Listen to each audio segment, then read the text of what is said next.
You know, during my 2022 election, I was actually threatened by a guy who had basically said that he was going to have me shot at close range proximity. That's not my only experience with firearms. When I was in high school, I was actually at a campus where there was a gang shooting. And so obviously I take firearm safety very seriously, but I also take my personal safety seriously. And I just want to clarify something. To tell members, especially members that have been threatened, female members, I don't know if you guys know this, but are likely more targeted than male members because of the fact that we're looked at as victims, right? But to tell us that we don't have the ability to defend ourselves because of for whatever happened on January 6th is wrong. I reserve that right to defend myself. I reserve the right to carry my firearm in whatever capacity I want to without your permission. And to bring that to this discussion when this is something that has nothing to do with natural resources is wrong. And so I know that you brought up your military training. Well, I'm also a veteran, and I believe that people have the right to defend themselves and that you don't have the authority to sit there and lecture our chairman on whatever policy that you have in perspective for whatever reason.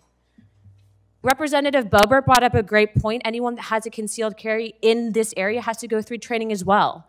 And so please remove that. It's a very obviously sensitive topic for those of us that have actually been threatened and seen violence. And for you to sit there and use your military service, I don't know why you would ever do that.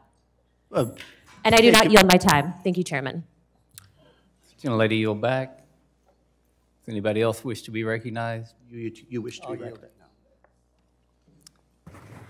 Mr. Case, you're recognized for 5 minutes. I yield 1 minute to the gentleman from Arizona. Thank you, from the gentleman from Hawaii. There seems to be some confusion here. I'm not lecturing the chairman. I'm asking the chairman for some clarification. And number two, it's my understanding you don't need to have a CCW in order for you to bring a weapon onto the campus. As a matter of fact, much like some states, my state is a non-CCW state, you could just bring a weapon wherever you want. So, number one, assuming that everyone has proper weapons training, that's not a good assumption, right? So what I'm saying is that I believe you have a right to defend yourself. I think everyone has a right to defend themselves. But you also have the dual responsibility, and you know as a gun owner, to also use your weapon and store it and handle it in a safe manner.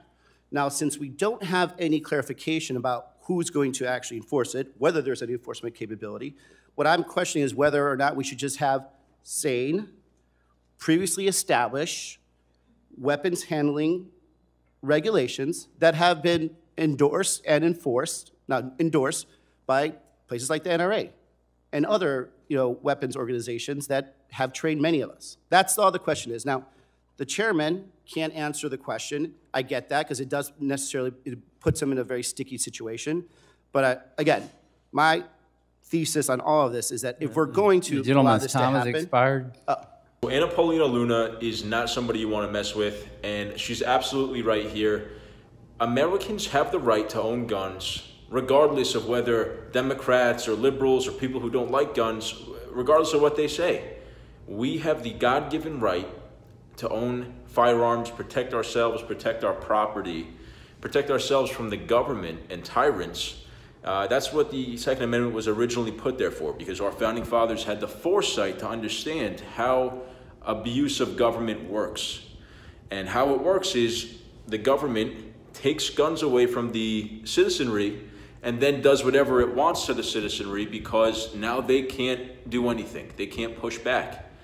Whereas if it's normal and widespread for the citizens to own firearms, the government now has a much, much more difficult time becoming tyrannical and doing things that are immoral as a dictatorship to its citizens.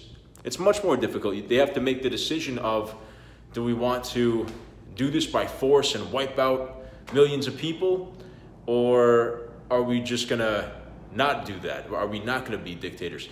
Whereas if you have a gunless society, you basically can do whatever you want because people have to go along, because the government is the only people with guns. Government and criminals are the only people with guns in a society like that.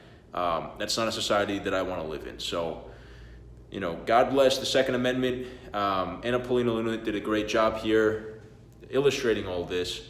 And let me know what you guys thought in the comments, and thank you for watching.